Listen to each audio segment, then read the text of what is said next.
Hey, it's James here from GoodGuitarist.com, and today I want to show you the ultimate bar chord workout and how to make all the most common bar chord shapes on guitar. We'll start by answering an obvious question. What is a bar chord? And to put it simply, a bar is where you press some or even all of the strings down on a single fret. So you bar the strings, and then you pretend that the fretboard starts here. Your bar becomes like the open strings. And you make chord shapes that you already know with your other fingers. So I could bar the 5th fret, and then I could use my other 3 fingers to make the E chord shape. And it's not really an E chord anymore. It's an E shape. It's E when I play it down here, but then as it goes up, it's like F, G, A, B, C, D, and I can even play sharp and flats too, so it turns that one shape plus the bar into like everything. And we can do this for the 8 most basic chord shapes. E major, E minor, A major, A minor, C, G, which is a bit of a tricky one, and then D and D minor. And from a theory point of view, that's all there is to it. You just bar somewhere on the fretboard, and then you pop down one of those shapes, and you're going to get a totally different chord. But in order to figure out what chord it is, you need to know where the root of the shape is. So for instance, when I make the C shape, and by the way, we're going to go over like how to play all this stuff in a minute. I'm just giving you a demonstration. So don't worry if you're not just like, how do I grab that shape? Basically, I'm making a bar, and then I'm making a C shape, like the plain old C shape with these fingers. And the root is underneath my pinky. So that's the most important thing to know about each of these shapes.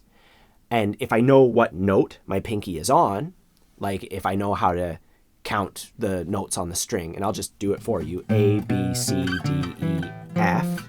My pinky is on the note F. I'm making an F chord instead of a C chord.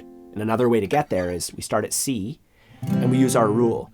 C, we go up 2 frets to get to D, we go up 2 frets to get to E, and then we only go up 1 fret from E to F. And if you want to learn about how the fretboard operates, I have a separate lesson for that where you can, I'm just kind of going over all this stuff really quickly because I want to talk about bar chords. But if you want to learn about the fretboard and how to find the roots of everything, I'll put a lesson in the corner for that. Now, when it comes to playing bar chords, there's 2 things that we need to accomplish. One is the technique and the physicality to do it. And believe it or not, finger strength plays a small part. It's more about your technique. If you press it in the right spots, the right way, and everything's lining up correctly, you don't have to press that hard. If your technique is incorrect, however, it's going to require you to squeeze harder, and that can cause some issues, And to compound that, everybody's physiology is a little bit different. Some people have short fingers, some people have long fingers, some people have really thick fingers, the length of your forearm or whatever it may be is going to vary depending on the person. So we all have to make our own tiny little adjustments based on our shape, plus our guitar's shape. And while there's no exact way, there are some principles that you can follow to accomplish this. And if you want a step-by-step method, I made a course, Bar Chords Made Easy, because it literally takes up an entire course to overcome all this stuff. There's no like magic word I can say to do this, and that's going to help you every step of the way. It's a massive topic, and I have a ton to say about it. So I put that together into a step-by-step course to help with that. More info on that on the corner and later in this lesson.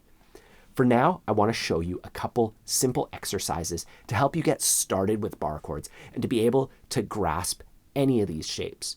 The first one is a barring exercise. We start by barring the top 2 strings, and then we move up and down the fretboard, trying it in different spots. You can be systematic about it and try it on like every fret, all the way up and down. The whole point is I'm squeezing the top 2 strings on the same fret. That Van Morrison song, Moon Dance, that's a cool exercise to do, just going between 5 and 7. Anyways, we do that with 2 strings, and then we move our finger up so we're barring 3 strings, and we do the same thing, trying it in different spots. You could go through all the frets, or you could just, do it wherever you like, have some fun with it. And then we try to bar 4 strings, 5 strings, and eventually 6 strings. So we make it progressively harder. And there are a ton of ways to do this. You can check on my channel. I'll put some links down below because, we want to attack it from as many angles as possible. But I'm just showing you the most obvious exercise. And as for the bar itself, having good technique is the most important. I have 4 tips for that. One is to adjust your finger higher or lower, taking into account your thumb position as well. Your fingers kind of grab the guitar like a capo would. Like, see how the capo goes like that? I want to do the same thing with my hand, It gives you the most leverage. That's why they built the thing like this. So I put my hand like a capo. And if you have longer fingers, I find putting it a little bit higher is going to give you more leverage. You don't have to use your fingertip on the thickest string. You can put it higher, and that's one, is to adjust your finger height. Another one is to arch your finger. If you curve it a little bit, it's going to be a lot stronger. So instead of trying to press it flat, we turn our elbow in and we can kind of bend our finger. And we're bridging from the thickest string to the thinnest string. And that covers, you'll see once we add the shapes, that covers all the strings you need. Another one is to tilt the neck of your guitar up a little bit so that your wrist can remain neutral. This is super important because if it's low and your wrist starts like bending like that, that's bad news, right? So if you raise the guitar, our wrist can be a lot more neutral. Finally, the obvious stuff, sitting up straight, bringing your shoulders back and being very comfortable, like having that support system there, and it makes it a lot easier. And you can even like pull a bit with your arm on the shape.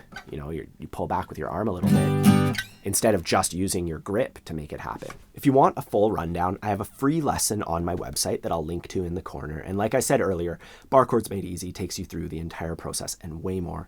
Regardless, that's an exercise to help you improve the bar aspect of it. Now, the other exercise that I want to show you is going to help you improve the accuracy of your other 3 fingers. And I like to take a capo, and I'm just going to put the capo down somewhere, like the 5th fret.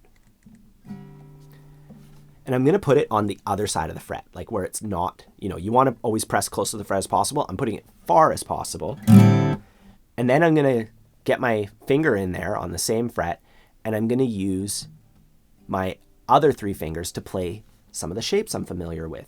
So I could play an E shape with these 3 fingers. I could play an E minor shape. Maybe try an A shape. And for A, I'm raising my finger. See how I'm lifting my finger up? Another way people use A, and this is the way I prefer, is by barring it with that finger too. Doing a double bar. You can make a D shape. You can make all the shapes with your other fingers. The most useful ones are E, E minor, A minor, and then the C shape. You'll see that used a lot.